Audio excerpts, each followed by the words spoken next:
Hey everybody, welcome to this week's Q&A. There's not many questions this week, but that actually works out perfectly because I have to jump on a plane tomorrow to go for another interview and work on a project that I hope is going to end up being a video that releases next week. Who knows, maybe it'll end up taking 2 weeks or whatever, but I think this is, so far, it's the one I'm going to be the most excited about because it combines something that I've been a very small behind-the-scenes part of since the very beginning, and no one else has done like a big fancy video on it yet. So I'm pretty excited. I hope this one blows up. Out of all the ones that I've posted, I hope this one gets a lot of views. So as you could tell, I'm excited, but let's jump into the Q&As. First up, Moon Turtle was asking if I could recommend a hot air rework station. I use this thing right here. This was recommended by a few people, and it works okay. I'm not good with it. Ben from iFix Retro, when he used to come to the office and use my equipment, he could use one of these things like a pro.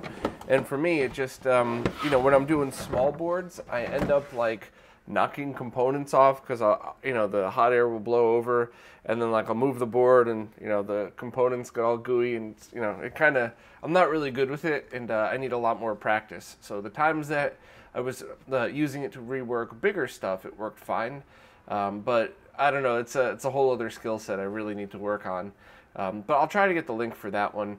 And the risks of using cheap desoldering guns is that they won't desolder. You can get the pump action ones pretty cheap. You can get other knockoff ones, but at the end of the day, I mean, if the better the gun you get, the easier it's going to be. So if something's going to take you 10-15 minutes, even as a beginner with a good gun, it might take 2 hours with a pump or with a cheaper one, and that's assuming it even gets hot enough. You might even need to use some of the weird old tricks that I used to use, like also use a soldering iron to heat it up. It's not good practice at all. It's not something I would recommend. So I would definitely try to save up and get a better one. A few people have recommended some good quality pump ones, but I don't like them. I've tried them, and it just made everything harder. And the day I got the you know, the knockoff desoldering gun, all of my work took half the time. So I would recommend, if you could, trying to get one of the better ones. Chris Syme wants to know if anybody knows if there's a project to translate the Japanese version of Tales of Symphonia for the GameCube. I guess the Western releases are 480i only, and the Japanese version does 480p, but it's only in Japanese. I don't know of any projects like that. However, I would recommend checking the GC Forever forums, because that might be as easy as unpacking the ISO of each and then swapping the text files. But that's a bit over my head. I'm not a programmer, so I imagine you'd have better results posting there, and hopefully somebody would jump in. Felix Oliz wanted to give everybody a heads up that Retroshop.pt has all-in-one boards for the Mister, including SD RAM, and has 200 pieces in stock. So that's pretty cool. I've been looking for a spot now to recommend that people go, because nobody has them in stock. And just keep in mind that this is a very early work in progress of a project. So I would just prepare yourself for at least a few other I/O board upgrades in the next year. And depending on your needs, you might not care at all. It might not be anything you're interested in, or it might have extra features that we don't even know about yet that you're going to want. So I would just keep that in mind when buying any Mr. add-on boards now, but I bought mine, and I mean, especially with all the testing I do, I felt it was absolutely worth it. Ghetto Bill Gates was talking about the Ness LCD ROM mods. So those are the ROM hacks that allow you to use a zapper to play Ness light gun games on a flat screen. He said he didn't have good results with an official gun, but he found a cheap one at a thrift store that seems to work fine. I liked the Tomy guns, but people had said that they had bought a bunch and not all of them worked. So I guess the only way to guarantee is to replace the photodiode inside. I think that's the part they recommended. But either way, there's one part that you could replace that could guarantee functionality on any zapper. I bought 2 more of the Tomys, so I have 3 total now, and I haven't even opened up the other 2. I want to get back to that project eventually, maybe when a few more ROMs are patched, because I personally think that's a really big deal The other day I had a friend over talking about it, and she's not even a big-time retro gamer, but when I told her, she said, "Oh, we got to do it." And we sat on my couch and shot at my 65-inch OLED TV, which is, I think it's like 7 feet away, 8 feet away, and it was perfect, absolutely perfect. So it's an exciting project, and in my opinion, I think it's worth picking up one of those cheap guns, and even if you have to mod it, whatever. Just remember to buy an extension cord as well, because generally speaking, people seem to sit a lot farther away from the TVs, so you don't want to have to stand close or anything. I just missed the second part to that. Ghetto Bill Gates also said, I got so long-winded I forgot to post the actual question. Do we know what gun the creator is using for his own tests? I believe he is using just a cheap knockoff. And once again, he posted and confirmed that you would need to do a mod to guarantee your gun's compatible. So I'll leave a link to this tweet in this YouTube video so that you could check for yourself and make sure that you could modify yours for compatibility. Tien Feng asked if I have any tips or tricks to organizing my components. No.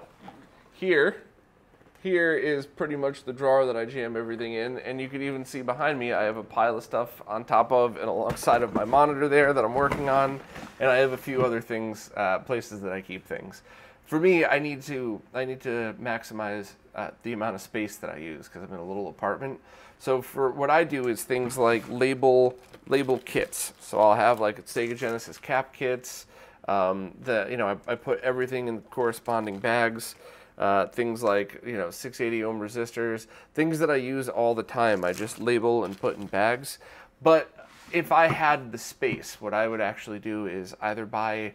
They sell, I think they call them kits or something, but imagine a mini toolbox filled with every kind of resistor you could imagine. They sell them for cap kits too. So if I ever start to use a wider variety of components, I would probably pick up one of those, and that way I could still just leave them somewhere, under the couch, wherever I could stick them. But if I had space, I would use something like this. Storage drawers, and I would probably get either a few or get a huge one so that I could keep all my components in it. Darkstar 7 was the one that recommended that. So yeah, I wish I had more space, but you got to work with what you got. And if in a perfect world, everything I would have would be categorized and labeled, and I'd somehow always know how many I had, which not realistic, but would be nice. Firebrand X wants to know if there's any future oscilloscope videos being planned for things like analyzing audio. Well, I have another scope video shot that compares SCART to component converters with STI, and every time I go to edit it, I end up getting sidetracked, so I don't want to ask STI to help me with another video when I haven't even posted the one that we've already shot yet. So I would love to do that. I just need to get that out first, and maybe I got a lot coming up this week, so hopefully I could just say, like, maybe by the end of November I have to get it out or something like that, but it's a good idea. Lastly, Kevin Herman asked if I'd heard about Nostalgia Nerd's book. He said he found it much more interesting than the Nintendo Encyclopedia, and it features most of the video game consoles and home computers of the 70s, 80s, and 90s. So I don't want to sound like a whiny spoiled brat or anything like that, but I really have no extra space for anything. So anything I bring in, I want to make sure that I have room for it and something I could use. And you can't quite see it in the picture, but I even have to get rid of some games I have in that shelf or put them in storage because I got 2 new games and there's no place to put them. So, I'm not trying to whine about it. I love where I live, but you got to work with what you got. So no, and I have no plans on getting any more books, even though every time I see the Zelda books and all those really nice pieces of artwork, I like those both because I like flipping through them and I like the way they look on the shelf. But I did buy one book recently, Evan Amos's book. And I gotta be completely honest, I bought this book because I like Evan and I really want to support his work, but I didn't have any expectations for it. Now when I say that, I don't mean I had low expectations, I had no expectations for it. I didn't expect it to be anything other than some of his good work. And as soon as I got it, I was absolutely blown away. And I'm not saying that because I know him. I'm pretty serious. Like, even the texture, it kind of, you know, it feels almost like there's something here. Wait, it's not even in camera. I'm sorry. The texture of this feels like the texture of like a softer button and that, like little details. And then when you, I posted on Twitter already, but when you open it up, like there's some really great stuff. I'm trying to, you know, I'm talking about good stuff, and of course I'm at the boring stuff. All right, so he's got breakout pictures of this. You know, the console explosion shots so that you can see how everything breaks out. I mean, it's really awesome. It far exceeded what I thought it was going to be. I would have just been happy with a book with console pictures in it, to be honest with you. But this is like, now it's my coffee table book. It's always going to be on there. People have already started to look at it. Even my wife was kind of just like, wow, this thing's pretty cool. So I'm not trying to say don't buy Nostalgia Nerd's book. I just, I'm saying I don't have room for any more books, even though I would like to. And the only one I've stumbled across that I really was blown away was Evan's. And I know I'm a little bit biased because I am a hardware nerd. I very often, you know, get obsessed with the hardware more than the games themselves. So this is definitely for any hardware nerd. This is for you. And I'll take a look at Nostalgia Nerd's book if I can. Maybe I'll buy it for somebody else as a holiday present and then flip through it real quick before I give it to them. But thanks for the suggestion. And seriously, if you haven't, you know, if you have any desire for this thing, I think it's even on sale. I think it's normally $25 and it's $16. So I'll leave the link to that down below too. But yeah, I would check that one out if you had time. Well, that was a fun short one. As always, if anybody has any questions for next week, post down below on the Patreon page, the same place that you found this video to begin with, and ask anything you want. I'll try my best to get to everybody's question and answer it at the best of my ability. Sometimes I just don't really know what to do, like with the GameCube translation stuff, but hopefully at the very least I could point people in the right direction. But as always, thank you all so much for your support.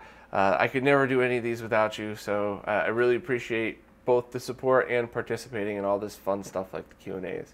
So see you next time.